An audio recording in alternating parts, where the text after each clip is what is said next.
Hello नमस्कार दोस्तों, स्वागत है आप सभी का टेड टॉक्स पे। मैं अपर्णा और आज हम लोग पढ़ने जा रहे हैं इंग्लिश पेडागोजी की अपनी क्लास को। इसमें हम क्या पढ़ेंगे, इसमें जनवरी 2022 में जो आपका सीटेट का पेपर 1 था उसमें जो क्वेश्चन पूछे गए हैं, यानी प्रीवियस ईयर जो 2022 जनवरी का एग्जाम हुआ था उसमें जो क्वेश्चन पूछे गए हैं उसके जो पेडागोजी के क्वेश्चन है वो मैंने इसमें इंक्लूड किए हैं। तो आज की क्लास के बाद आप ये जरूर मुझे कॉमेंट करके बताइएगा कि आपके कितने मार्क्स आ रहे हैं। तो इससे आपको एक आप इवेलुएट कर पाएंगे कि आपकी तैयारी किस लेवल की चल रही है।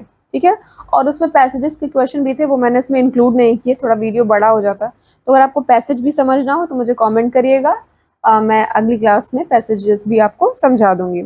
इसके साथ ही अगर आप मेरे चैनल पर नए हैं तो आप ये क्लास देखिएगा। अगर आपको क्लास पसंद आए तो आप मेरे चैनल को सब्सक्राइब करिएगा, वीडियो को लाइक करिएगा, अपने दोस्तों में शेयर करिएगा, उनसे कहिएगा कि वो भी अपने दोस्तों में शुरू करें। और सब्सक्राइब करने के बाद जो बेल आइकन है उसको प्लीज प्रेस करिएगा। ठीक है, चलिए शुरू करते हैं आज की अपनी क्लास को। हमारी क्लास में पहला क्वेश्चन है क्वेश्चन नंबर 106। जैसे आपके पेपर में पूछा गया था, मैंने जो क्वेश्चंस का क्रम है उसको उसी तरह रखा हुआ है।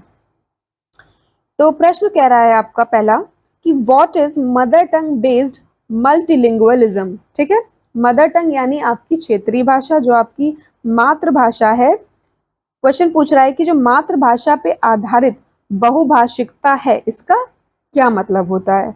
तो इसमें आपका सही ऑप्शन नंबर 1 जो कह रहा है starting one's schooling in the mother tongue and move on to add many languages.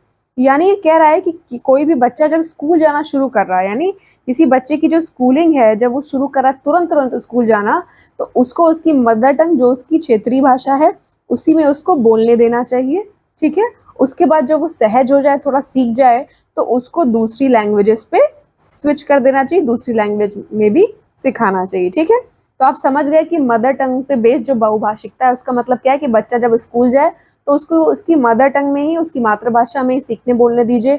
जब वो थोड़ा सीख जाए, थोड़ा सहज हो जाए, तो आप उसको अगली चीजें और अगली भाषा में सिखाइए। ठीक है, क्वेश्चन नंबर 107 है कि a teacher of class 5th conducts a dictation activity with 5 sentence of 5 और 6 वर्ड्स। तो इसमें कहा जा रहा है कि क्लास 5th की कोई टीचर है, ठीक है, उसने डिक्टेशन कंडक्ट करा रही है, अपनी क्लास में डिक्टेशन करा रही है, जिसमें उसने कितने सेंटेंस दिए, 5 सेंटेंस दिए हैं, जिसमें 5 या 6 वर्ड्स हैं। ठीक, तो she reads out the sentences 2 times and asks her learners to listen carefully and write the sentence as dictated. तो क्या कर रही है, एक बार सेंटेंस को बोलती है, उसके बाद उसे रिपीट करती है, दूसरी बार बोलती है, और अपने जो स्टूडेंट है उनसे कह रही है कि ध्यान से सुनो, उसके बाद जो है लिखो, केयरफुली राइट करो जो डिक्टेट किया जा रहा है। ठीक, तो इसमें पूछा जा रहा है आपसे कि what approach to listening does the teacher want to adapt here.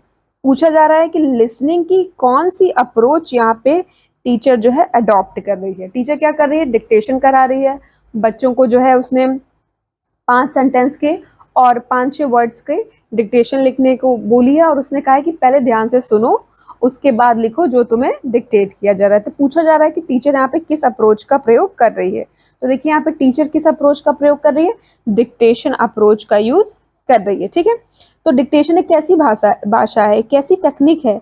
इसमें यह है कि बच्चा क्या करता है, पहले जो उसे बोला जा रहा है उसे सुनेगा, जो उसने उसको सुना उसको अपनी मेमोरी में रखेगा, उसके बाद उसको लिखेगा। आप लोग भी याद करिए कि अपनी क्लास में जब आपको टीचर डिक्टेशन बोलती थी तो पहले आप सुनते थे, उसके बाद आपकी मेमोरी में वो थोड़ी देर तक रहता था और फिर आप उसको लिखते थे। यही बात है ना, तो यही क्या है, डिक्टेशन अप्रोच है। क्वेश्चन नंबर 108 कह रहा है कि a teacher gives a set of 10 words to different groups in her class.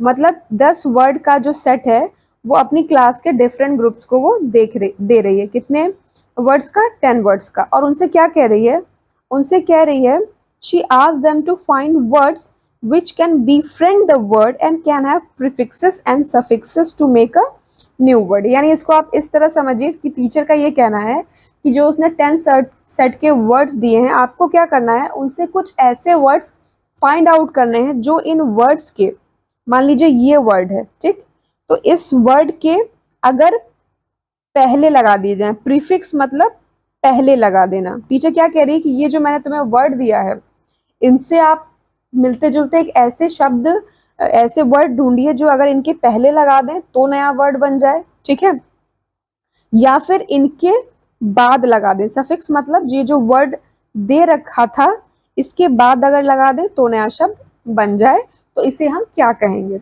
जैसे मान लीजिए आपको एक शब्द मिला है फूड, ठीक, तो अगर इसके पहले यानी प्रीफिक्स में अगर आप फास्ट लगा दें तो देखिए नया शब्द बन जाएगा। नया शब्द क्या बना? Fast food. तो इसे हम क्या कहेंगे? तो देखिए इसे हम कहेंगे कॉलकेशन कहेंगे, ठीक।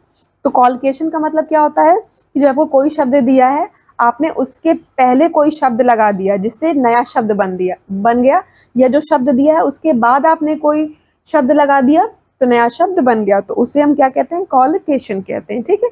जैसे एग्जाम्पल के लिए हो गया आपका फास्ट फूड, या जब सुसाइड करने के लिए क्या यूज करते हैं? Commit suicide. तो सुसाइड के पहले हमेशा क्या लिखते हैं? कमिट लिखते हैं, ठीक है। तो इस तरह इस क्वेश्चन में आपका क्या सही होगा? आपका सही होगा कॉलकेशन, ठीक है। अब अगला क्वेश्चन नंबर 109 है, जो कह रहा है कि व्हाट इज अ डायलेक्ट। पूछा जा रहा है कि डायलेक्ट क्या होता है। तो देखिए डायलेक्ट का मतलब होता है बोली, एक विशेष प्रकार की भाषा जो निश्चित या विशिष्ट समूह या क्षेत्र के लोगों के द्वारा बोली जाती है, ठीक। यानी speech characteristics of a region और अ स्पेशल ग्रुप। जैसे किसी जगह के या किसी क्षेत्र के या किसी जो सोशल ग्रुप के लोग बोलते हैं, उनके द्वारा जो बोली जाने वाली भाषा है, जो उनकी बोली है, उसे हम क्या कहते हैं? डायलेक्ट कहते हैं। जैसे आपको कोई बिहारी दिख जाए, बिहार का दिख जाए, वो जो बोलता है उसके बोलने से आप तुरंत पहचान जाते हो क्या है?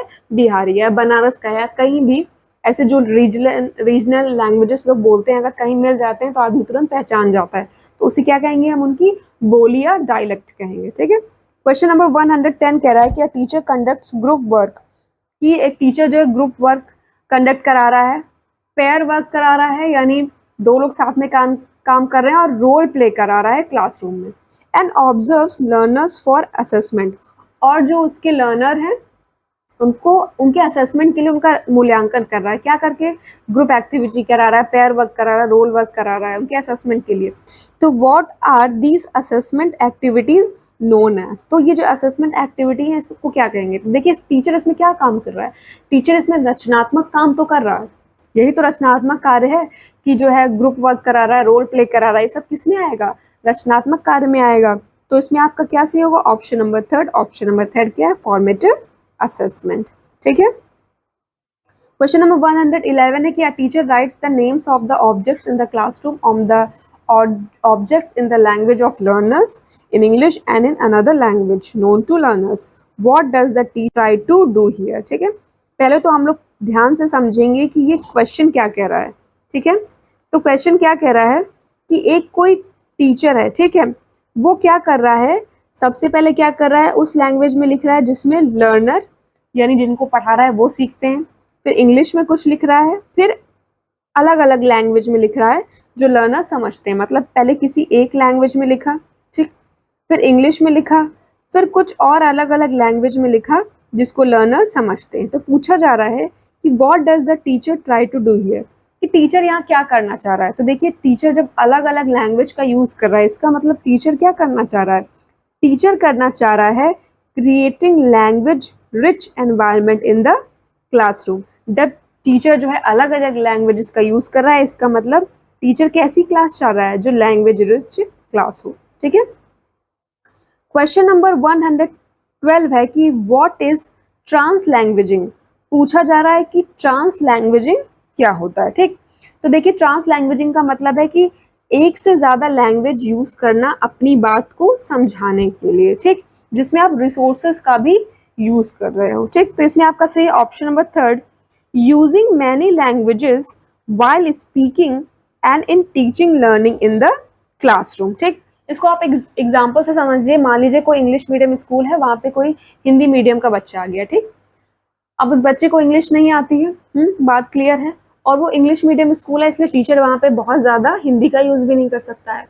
तो अब बच्चा समझ पाए इसके लिए टीचर क्या करेगा? इंग्लिश के साथ साथ थोड़े थोड़े इंग्लिश के साथ साथ थोड़े थोड़े हिंदी वर्ड्स भी बोलेगा, ठीक है। यानी टीचर क्या कर रहा है कि जो उसके लर्नर है, जो उसका जिसको पढ़ा रहा है स्टूडेंट है, उसको समझाने के लिए वो एक से ज़्यादा लैंग्वेज का यूज़ कर रहा है, ठीक है। तो कुछ शब्द वो हिंदी के भी यूज़ करेगा। इसके लिए वो क्या कर सकता है? मान लीजिए कि वो कुछ समझा रहा है तो ड्राइंग के माध्यम से समझाएगा, और कि अगर उसको कबूतर के बारे में बताना है तो कबूतर नहीं बोल सकता, मान लीजिए ड्राइंग के माध्यम से वो बोलेगा उसे पिजन, तो बच्चा उसको देख के तुरंत पहचान लेगा कि कबूतर का चित्र देख के कि ये क्या है, कबूतर है। टीचर बोल पिजन रहा होगा, लेकिन वो अब क्या कर रहा है, रिसोर्सेस का यूज कर रहा है, ट्रांस लैंग्वेजिंग कर रहा है, तो उससे क्या होगा, बच्चा समझ पाएगा। तो ट्रांस लैंग्वेजिंग का मतलब क्या है कि जब आप एक से ज्यादा लैंग्वेज का यूज कर रहे हैं, रिसोर्सेस का यूज कर रहे हैं अपनी किसी बात को समझाने के लिए, ठीक है, उसे हम कहेंगे ट्रांस लैंग्वेजिंग। क्वेश्चन नंबर 113 है कि authenticity of a text refers to. पूछा जा रहा है कोई भी टेक्स्ट है, कोई भी लेख है, उसकी प्रामाणिकता का क्या मतलब है, मतलब क्या, कब कहा जाएगा प्रामाणिकता के बारे में। तो देखिए इसमें आपका ऑप्शन नंबर 1 सही है, जो कह रहा है text developed by text book authors keeping in view of the level of learners. मतलब जो भी ऑथर है वो जो लिख रहे हैं, जब वो अपने लर्नर के लेवल को ध्यान में रख के लिख रहे हैं, तो ऐसे टेक्स्ट को हम क्या कहेंगे, ऑथेंटिक टेक्स्ट कहेंगे, ठीक है। अब देखिए टेक्स्ट तो कोई भी हो सकता है, जैसे कोई न्यूज़पेपर हो गया, ब्लॉग पोस्ट हो गया, नॉवेल हो गया, ठीक है, ये सब इसके एग्जाम्पल हो गए। तो इस ये लोग क्यों लिखते हैं, ऑथर्स इन्हें क्यों लिखते हैं, एक तो एंटरटेनमेंट पर्पज से लिखते हैं, फिर इसलिए कि लोगों को न्यूज़ मिल सके, ठीक है, लोगों को गाइडेंस प्रोवाइड कराने के लिए ये सब लिखे जाते हैं। तो जो टेक्स्ट की ऑथेंटिसिटी है वो तब होगी जब वो जिनके लिए लिखा जा रहा है उनके लेवल को ध्यान में रखकर लिखा जाएगा, ठीक। नेक्स्ट क्वेश्चन है question number 114, which approach to writing enables learners to undergo stages to do a good write up। कहा जा रहा है कि गुड राइट अप मतलब एक अच्छा लेख लिखने के लिए जो लर्नर्स हैं उनको किन किन स्टेजेस से गुजरना पड़ेगा, ठीक है। तो इसमें आपका सही ऑप्शन नंबर 2 जो कह रहा है प्रोसेस अप्रोच टू राइटिंग, ठीक है, क्योंकि किसकी बात हो रही थी, राइटिंग, लेखन शिक्षण, लेखन की बात हो रही है, तो इसमें आपका सही होगा प्रोसेस अप्रोच टू राइटिंग। ये क्या करता है, ये जो आपका प्रोसेस राइटिंग है, ये जो शिक्षक है और जो छात्र है उनको एक साथ बैठकर कोई भी जो लेसन है उसको तैयार करने का जो प्रोसेस है उसको करने देता है, ठीक है। तो एक अच्छा लेख लिखने के लिए किससे गुजरना जरूरी है, प्रोसेस अप्रोच टू राइटिंग से गुजरना जरूरी है। क्वेश्चन नंबर 115 है ग्रामर लर्निंग इज। पूछा जा रहा है कि जो ग्रामर सीखना है आखिर वो क्या है, किसे कहते हैं ग्रामर सीखना। तो देखिए इसमें आपका सही ऑप्शन नंबर 4 जो कह रहा है finding errors in a written and spoken language in any language. मतलब कि जो भी लिखी गई है और जो बोलने जाने वाली लैंग्वेज है उसमें जब आप एरर ढूंढते हो उसी को हम क्या कहेंगे, ग्रामर लर्निंग। तो आप समझ गए ग्रामर लर्निंग क्या है, कि किसी भी लैंग्वेज में जो भी लिखा जा रहा है, जो भी बोला जा रहा है, उसमें एरर ढूंढना क्या है, ग्रामर है। ओके, अगला क्वेश्चन है कि एरर्स क्या होती हैं। इसमें आपका सही option number 1 are indication of learning. Error क्या है, एरर का मतलब है जब भी त्रुटियां हो रही हैं, जब भी एरर हो रही है, तो इसका मतलब है ये त्रुटियां, एरर क्या बता रही हैं कि बच्चा सीखने की कोशिश कर रहा है, ठीक। तो एरर किसका इंडिकेशन है, errors are indication of learning. Okay, क्योंकि अगर आप सीखने का ट्राई ही नहीं करोगे तो गलतियां ही नहीं होंगी, ठीक है। 117 है कि words which we recognise when hear and read are known as. इसमें कहा जा रहा है जब हम किसी शब्द को सुनते हैं या पढ़ते हैं तो हमारे ध्यान में आ जाते हैं, इसे क्या कहते हैं, इसका क्या मतलब है। तो देखिए इसका मतलब है रिसेप्टिव वोकैबुलरी, ठीक।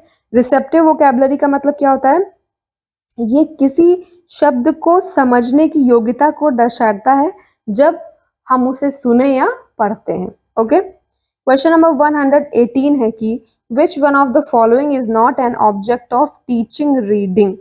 किसके बारे में बात हो रही है, रीडिंग के बारे में बात हो रही है, पढ़ने के बारे में बात हो रही है, ठीक। ऑप्शन नंबर 1 है, तो समझ लिया ना आपने कि किस चीज के बारे में बात हो रही है। यहाँ पे बात हो रही है कि जो टीचिंग रीडिंग यानी जो पढ़ने की बात हो रही है उसका कौन सा ऑब्जेक्टिव नहीं है, क्या लगा है, नॉट लगा है। इसलिए मैं कहती हूँ कोई भी क्वेश्चन सॉल्व करने से पहले उसको पढ़ना बहुत जरूरी है। तो पहला है connect the ideas of the text with one's previous knowledge. बिल्कुल सही बात है कि जब भी आप पढ़ा रहे हो तो जो भी टेक्स्ट पे लिखा है उसको पहले के जो अनुभव हैं, पहले की जो नॉलेज है उससे जोड़ना चाहिए। थर्ड है learners infer meaning while reading a text, कि जब भी कोई सीखने वाला है, लर्नर है, जब वो कोई टेक्स्ट पढ़ रहा है तो जो उसका मतलब है उससे कुछ समझने का अनुमान लगाने की कोशिश करते हैं, सही बात है। Decoding of the text the words and phrases, मतलब जो भी टेक्स्ट में लिखा है उसको डिकोड करना, एक तरह से समझने की कोशिश करना, तो ये भी सही है। इस तरह आपका कौन सा ऑब्जेक्टिव नहीं है रीडिंग का, वो है make meanings of words, phrases and language chunks, मतलब जो वर्ड है उनकी मीनिंग बनाना, वाक्यांश या भी जो भाषा के खंड होते हैं उनको बनाना, ये आपका टीचिंग रीडिंग है, जो पढ़ने का है उसका ऑब्जेक्टिव नहीं होता है। तो समझ गए होंगे आई थिंक आप लोग। क्वेश्चन नंबर 119 है, when learner comes to school for the first time they come with their mother tongue, ठीक। how does a teacher in her class or other language class use the mother tongues of learner। कहा जा रहा है कि जब बच्चा school आ रहा है तो अपने मदर टंग के साथ आ रहा है, ठीक। तो कोई टीचर है या कोई लैंग्वेज की क्लास हो रही है, उसमें आप जो लर्नर्स की जो मदर टंग है उसको आप कैसे जो है यूज करोगे। तो देखिए टीचर को क्या करना चाहिए, इसमें कहा जा रहा है कि teacher should begin with the common language of the class and let learners use their language. मतलब इसमें कहा जा रहा है कि टीचर को क्या करना है, क्लास की शुरुआत कैसे करनी है, कॉमन लैंग्वेज से करनी है। मतलब एक ऐसी लैंग्वेज का यूज करना जिसे सब बच्चे समझ सकें, और क्या करना है, जो लर्नर है उसको अपनी लैंग्वेज में ही कंफर्टेबल होने देना है, ठीक है, जब तक वो और चीजों को समझने ना लगे, ठीक। क्वेश्चन नंबर 120 है कि National Education Policy 2020 recommends the study of classical languages as. कह रहा है कि जो नेशनल एजुकेशन पॉलिसी है 2020 की, वो जो क्लासिकल लैंग्वेजेस यानी जो आपकी प्राचीन और परंपरागत लैंग्वेज है उनकी स्टडीज को किस तरह पढ़ने की रिकमेंडेशन देता है। तो देखिए कुछ 6 लैंग्वेजेस हैं जो आपकी प्राचीन या परंपरागत लैंग्वेजेस में रखी गई हैं, जिसमें एक संस्कृत भी आती है, उसके अलावा तमिल है, तेलुगु है, कन्नड़ा, मलयालम, उड़िया, मिला के 6 लैंग्वेज है, ठीक है। तो उसमें कहा जा रहा है कि एनईपी 2020 के अनुसार उनको किस तरह सीखने की बात को की रिकमेंडेशन दी गई है। तो देखिए इसमें कहा गया कि एज एडिशनल ऑप्शन, ठीक है, मतलब किस तरह additional options and as an elective language during the secondary stages of school. तो बच्चों की जो सेकेंडरी स्टेज है स्कूलिंग की, उसमें एक एडिशनल ऑप्शन की तरह इसको यूज करना चाहिए, ठीक है। इसको यूज करने की बात की गई है जो आपकी क्लासिकल लैंग्वेजेस है उनको, ठीक है। तो देखिए इस तरह हमारी आज की जो इंग्लिश पेडागोजी की क्लास है यहाँ पे खत्म होती है। आई होप आपको आज की क्लास अच्छी लगी होगी। अगर अच्छी लगी है तो आप प्लीज़ इस वीडियो को, इस क्लास को लाइक कर दीजिएगा, चैनल को सब्सक्राइब कर दीजिएगा और अच्छे से पढ़ाई करते रहिएगा। निराश मत होइएगा, अभी आपके एग्जाम में बहुत टाइम है, तो बिल्कुल भी परेशान मत होइए और पेशेंस के साथ पढ़ते रहिए। आपको आपके एग्जाम की तैयारी के लिए बेस्ट विशेस।